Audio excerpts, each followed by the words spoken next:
Hello, guys. How are we feeling tonight?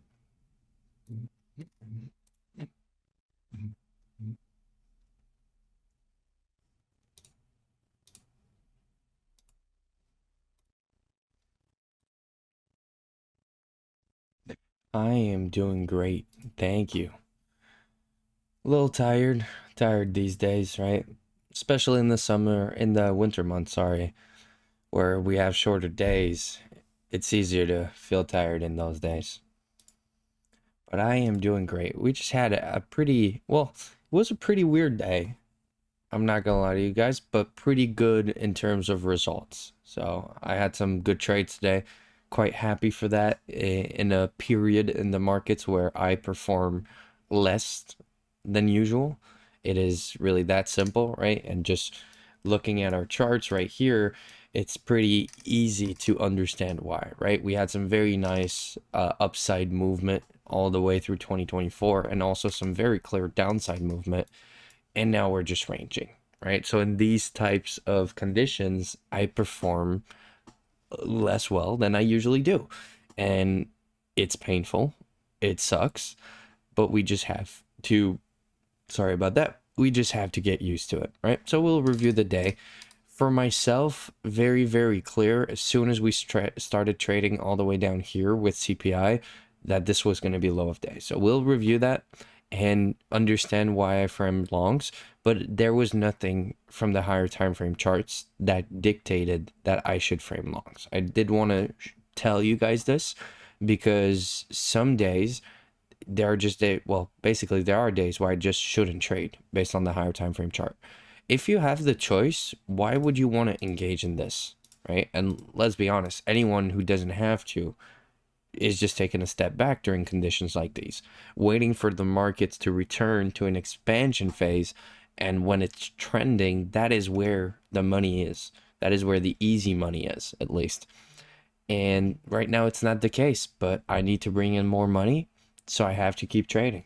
It's really that simple, right? So some people trade for financial freedom, and some people trade to have time freedom. But when you're not bringing money, it's hard to do any of those things, right? So definitely for me, that's why I'm continuing to trade.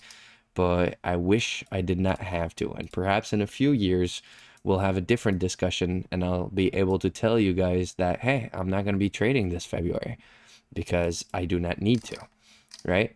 Hopefully someday. That is the dream. But just to get right into it, let me remove this PM level. We had a very simple day. We consolidated right up until CPI that had a huge down move. Huge, right? What is that? 1.5%. We had quite negative results for CPI. In case you don't follow up with these sorts of things, we had for our yearly CPI, right, year over year, we had 3%, I believe it was. So basically, inflation is on the rise, and that's never a good sign. That's never a good signal for the markets. So, very clearly, we reacted aggressively to that, and we formed a very nice movement lower.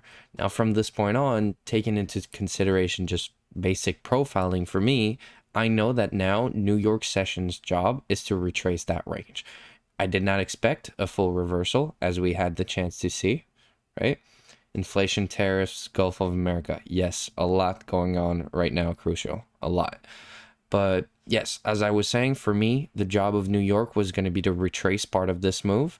So, to be completely straightforward with you guys, my target was half of this range.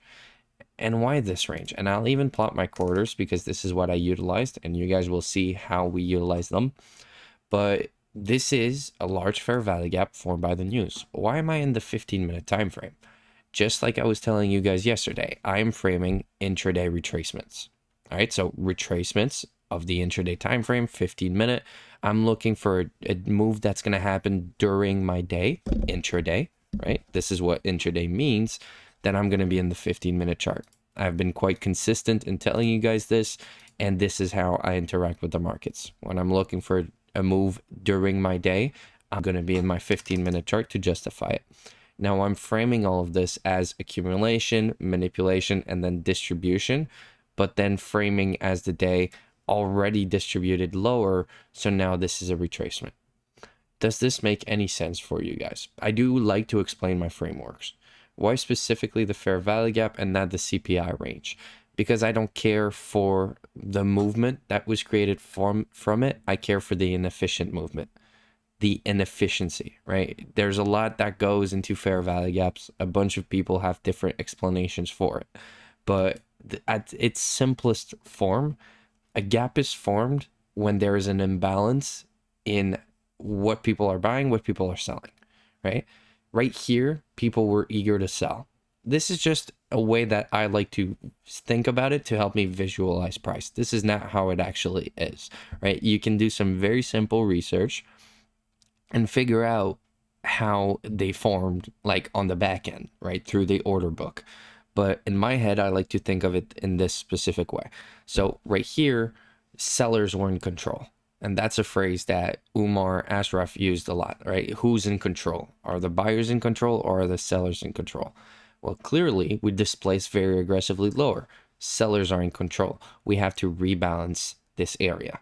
So I like to utilize the imbalance, so the fair value gap, which showcases the displacement. I could use a specific range. There's actually data coming to Rise Statistics about news ranges and how we interact with the high and low. But in this case specifically, I was really just looking for retracement to the midpoint because I was trying to be conservative. In moments where the market is extremely volatile like this, and more importantly, it is random. That's how I like to think about it, even though it's never random, right? This is not what I'm saying. But it is doing very aggressive movements, right? Just decides to go up there and then decides to drop 400 handles and then to retrace that whole move during the day. That's not random, but that is very aggressive. And in moments like these, I like to be conservative. So instead of framing a whole reversal, I'm going to frame a retracement. And if we do retrace, I'm expecting us to reach that midpoint. And you can see we actually reached that right after the open, right? Open ran to it. So thankfully, I was on side today. Now, looking at the lows, you'll notice something very simple. There is no intraday time frame SMT, and same thing at the highs, right? We're not seeing any basically intermediate time frame SMT, right? Even if we zoom out here. So how do you frame trades? And yes, I do see the SMT here alongside Monday's high right here, but we're not going to discuss this as of yet, right? Because I'm looking for SMT that's recent in this case. But yes, you could frame SMT on the highs here. But am I ever going to use this to justify short? No, because that's with the news. I'm not trading before the news. And once we're already down 400 handles, there is no longer a high probability opportunity for me. Why not look for short continuation from mid of fair value gap? You could, 100%. So once this retracement is met, you could look for short opportunities. And that's actually what I was looking for. But I was actually satisfied with my long that I'm going to showcase here in a second and didn't need anything else. So yes, 100% NJ. My goal was to look for retracements to here, and then I could 100% frame shorts, right? It's just all about the fact that I was one and done today. And if I didn't catch that long, I would have probably got a stop loss or a break-even trade on this short, which we'll actually look at in a second here. Does that make sense?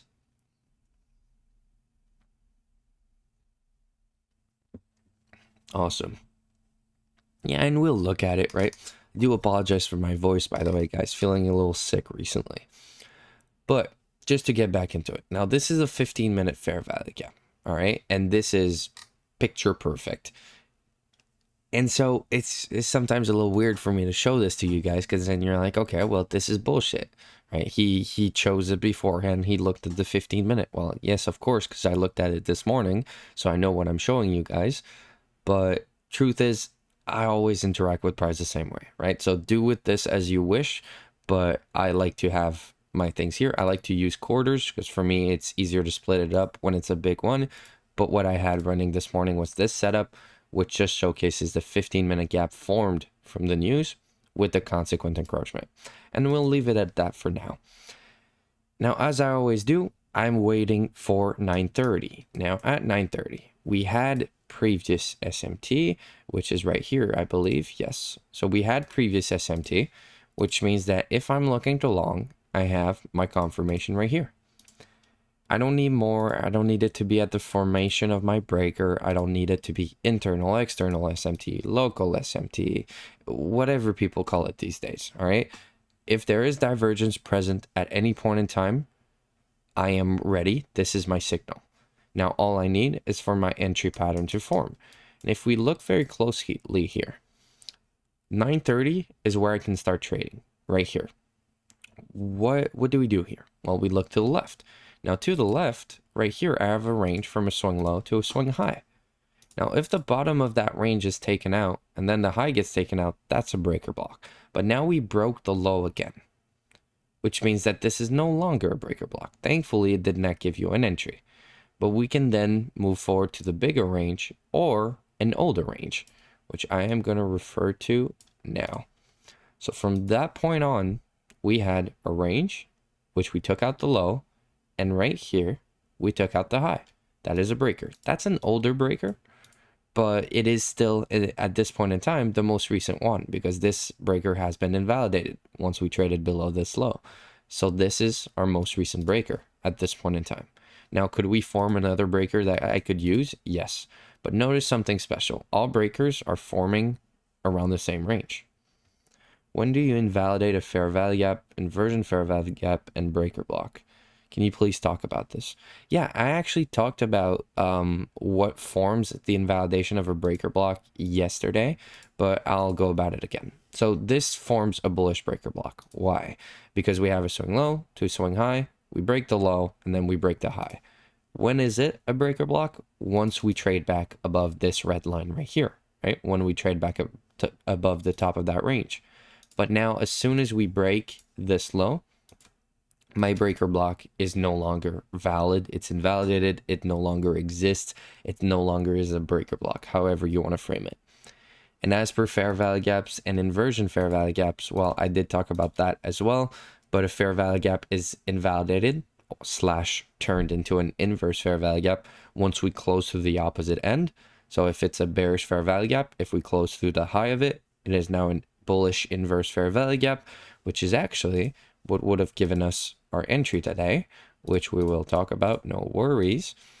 But, and for a bullish fair value gap, well, just any sort of fair value gap, actually, it's invalidated when we close opposite of it, becomes an inverse, and if we reclose opposite of it, then it becomes invalid, meaning it is no longer a PD array that I can utilize. As I said, sorry guys. From this point, right, we have our breaker block, we have our fair value gap, pleasure NJ, always. And then we have our entry PD array. Now, did you have to use this inversion fair value gap? No, because there's a fair value gap right there. But being picky here, which one is higher? Basically, which one gives you the worst entry? Inversion fair value gap. So that's the one I want us to focus on. And when I'm looking at price, I already told you guys, I look horizontal. So I see this fair value gap, I see this inversion fair value gap, and I know my entry's right here. But this is before 930. But now at 930, we opened within it, and this was a lot of volatility. I don't know if you guys were watching it live this morning, but these movements were pretty quick in these three first candles, this 3-minute, I guess, opening range that we can say. It was pretty aggressive, but I did decide to enter right away. Well, basically just after, right? So I waited for additional confirmation of us forming a lower time frame array, right? Just like I tell you guys, sometimes I wait for additional confirmation when taking a continuation entry. Well, you could have actually done it here, but the actual entry would be right at 930, because as soon as I can trade, I am in an area where it is basically I can enter. And with my 3 PD array stop loss, I have a pretty great stop loss here. And as you guys can see, even just to the midpoint of the fair value gap, that gives me almost 7R. Now, is this a pessimistic entry? Not at all. So we'll review what that would be, right? Let's say someone comes to me and they tell me, you know what, Ollie, I like your model. I've been studying it. And today I just didn't see this. It was too quick for me. Okay. Well, you still have the same breaker block. You can't be too quick. Happen pre-market. If you can't find a breaker block in 2 minutes, then that is, well, actually in 30 or 40 minutes, then that's an issue, right? That needs practice pretty much. But if we look to the left right here, you had a fair value gap, which once we closed above it right here, right? And let me actually remove this right here. We closed above it, becomes an inversion fair value gap. So now I want to see price supported by this area. And on the next candle over, we traded into it and pushed away. Is this a valid unicorn entry? Yes, that's simple. So while you could have entered right away at 9:30, you could have also waited for additional confirmation. Now, we've talked at length about this, all right? You will miss some setups if you always wait for that entry, but you will also be more consistent. So at that point in time, it just depends on what kind of trader you want to be, right? And so we'll view this because that's the pessimistic entry, sorry. That's the worst entry pretty much is what I'm trying to say. And with this, you'd have your stop here. Why is that? Because you have an inversion fair value gap. Then you have your fair value gap below, which is actually not yet a fair value gap. So never mind this, but you have the order block and the fair value gap to the left. Why is this not yet a fair value gap? Because this candle, let me actually move this candle has yet to close. And so since we know a fair value gap is a 3-candle pattern, we need to wait for this candle to close to call this a fair value gap, which means when I'm using my 3-day array stop loss rule, I can't use that. And now, actually, I'm seeing that the results are quite good nonetheless, right? I really did expect worse than 7R on this, but looking at all the way to consequent encroachment of the gap, right? You have a very beautiful move. This was my target. This was my objective. I did take profit beforehand. I had the better entry in this case. So for me, a very easy take profit was just looking at our breaker block, using those standard deviations. And you could see that you had a very nice swing high here. That was just right after 2 to 2.5. And that's just a clear take profit for me, right? That's just a way for me to remain conservative and have some nice risk to reward pretty much. But in this case, it would have been too low for a take profit, but you could have went break even here. Of course, if your entry was down here and even if your stop was here, that's way more than enough for just a partial, right? So I'll still mark it out as such. We'll be pessimistic here, but we also discussed this yesterday. If I can't take profit here, what do? I go break even. It doesn't change where I should take profit or not, but I would go break even since I can't take profit. So at least now I am risk free on this trade. Now this is a clear take profit for me, right? We've just had a huge move lower and are now retraced at the midpoint of this. It's all about thinking of what if, right? If this, then this. Okay, cool. But I like to think of what if.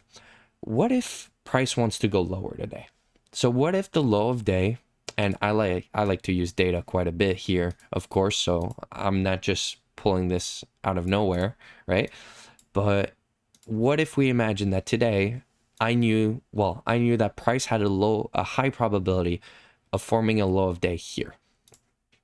Then I can start framing ideas of, okay, well, if we are going to end the day here, or we are going to reach this level, how? And that's what we call narrative, right?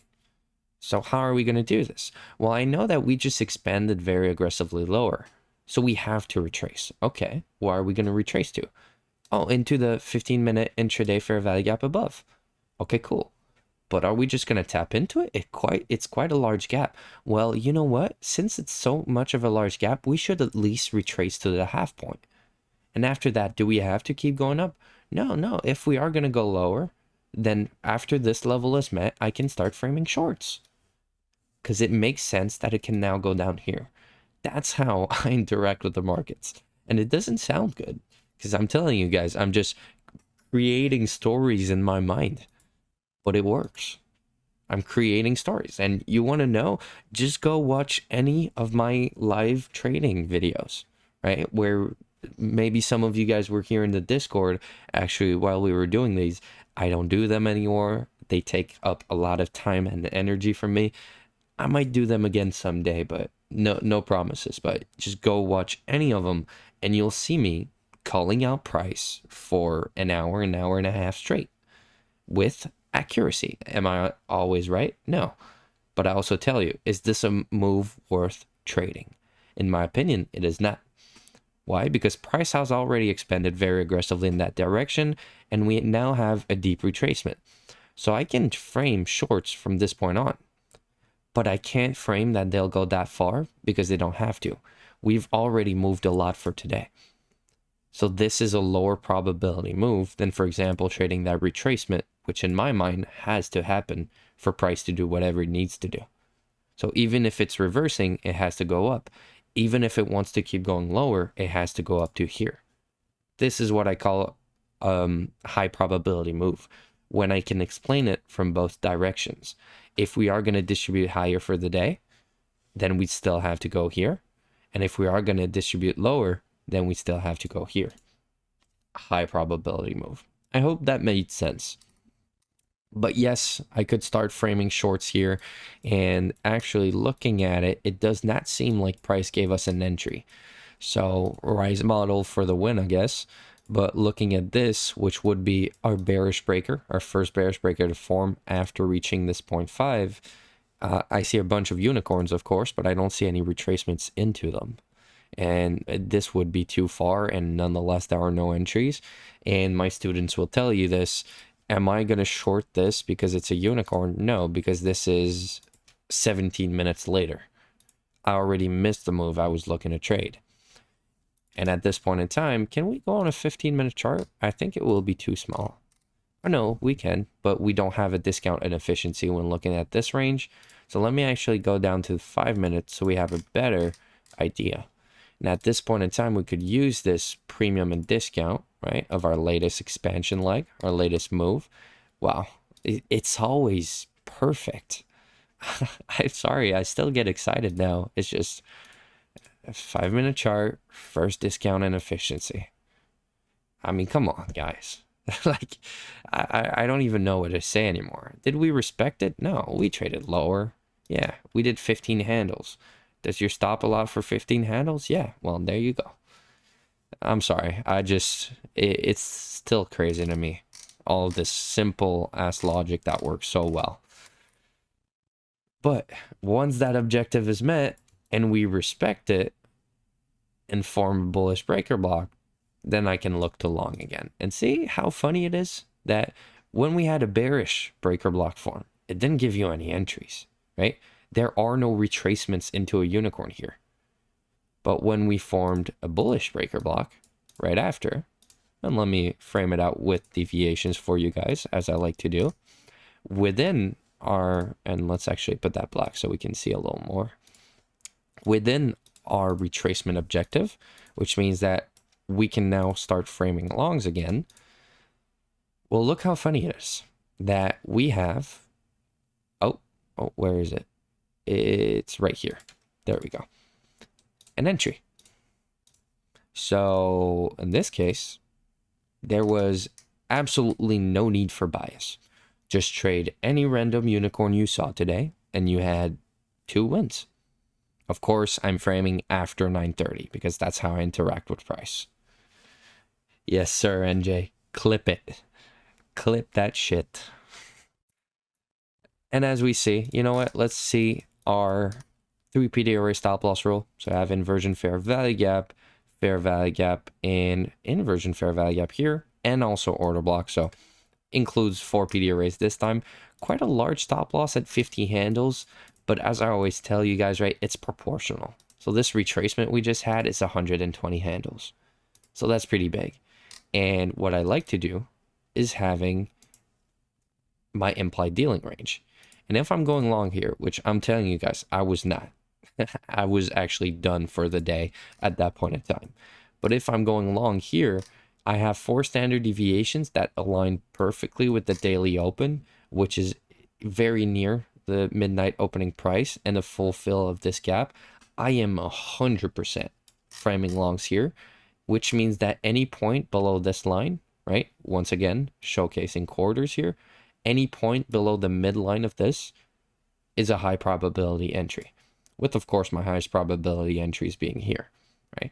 Which, as you guys see, definitely, right? What if I longed right here? Well, yeah, you would have had a better result. but perhaps you'd win 30% of your trades. As you guys can tell from the Rise model, we don't do 30%. We do 70 to 80%. And that's with the purely mechanical way. And that's the goal for me. Always has been consistency. But if we place a more realistic objective, perhaps 2 to 2.5 standard deviation would have been a great first take profit. Even though the risk to reward is slightly low, would have been a great idea. And then, of course, holding on to those final levels and then fulfill of that gap, data highs, which you did have right here, if I can find it. There we go. So data highs, which is the current daily highs, also a great objective. You would have waited a while for that. But still, very great objective. And if you are break even if you had like a worse entry, right? What is that? You had 8.5 handles. So pretty hard to mess up an entry that bad. But you had a first initial take profit, which probably was less than you were expecting. Very conservative price, right? Return, I guess. Even especially if you do all the way down to the 2, but that's me being pessimistic. Usually I like to take profit at the middle of that range, which of course, and at the high of that range, you're almost at 2R. But nonetheless, conservative approach, then you go break even, and you were scared. I mean, you were scared, but you have rules. And if you followed those rules, instead of panicking and selling here with your $100 profit, well, you would have had that upside, right? Which clearly came and actually continued all the way to previous day high, 1648 at current day high. Sorry. I always have that rule. I told you guys, right? I close everything at 4. So best case scenario, you close near the daily open, midnight, 4 standard deviations of that last leg. Very beautiful trades, right? Was the day the nicest? No, right? As we started, I started by telling you guys, price action wasn't the best, right? It was a very bad day. We saw very high levels of inflation. It was not a happy day. And see, we had a huge move lower, and then we had a hard time retracing that. Why? Because we should run on side with CPI. That's the truth. Why? Because CPI oftentimes goes higher, and then we retrace into that CPI and then continue higher. But today we got some bad news. Bad news. But the market still had to go up. So how did we do that? CPI manipulated lower, but then we had a harder time going back high. See those stories, that narrative we give ourselves. It is able to explain every single move. And that's why I love ICT so much. Not because his concepts are the best, not because he knows the ways, not because he coded the algorithm. He did not. There is not one algorithm running the markets. Personal opinion, once again, I do not want to offend anyone. But why I love ICT trading so much is because he gives you a language. And now from that language, I can use it however I want, right? You guys know, you hear people talking English. People don't all talk the same. They don't always use the same expressions, but they can understand each other. That's how I use ICT. I use it to be able to understand what is going on in my charts. And then I have statistical frameworks that I know work over time. Once again, repeating myself. But do you guys have any questions, right? We can look at the PM session, but once again, it's like, what the fuck? Go long here, take short retracements along the way, but leave this bullshit consolidation like at the final quarter for someone else, honestly, please. And I'm not seeing any of you guys type, so I'm guessing it was pretty clear. But it was one of those easier days, guys. I'm not gonna lie. Because no matter what you thought, you could have made money just by looking at breakers. And as we looked from that bearish breaker, it did not give you an entry. Like my bot today that I told you guys didn't use bias did extremely well. Because that's all it took. It took those 2 longs specifically. So NJ, if you want to take some notes, take those. Definitely. All right. Well, I wish you guys the best. All right, because I am gonna go now. See, my mind gets so scrambled when I'm like kind of sick. I'm not too sick, just a little bit, but I get a little slow. If you guys noticed. Always a pleasure. we'll see each other back here tomorrow. Another PA review, another trading day for me. So I wish you all luck trading tomorrow. And if not, we'll see each other then. Bye, guys. Have a great night.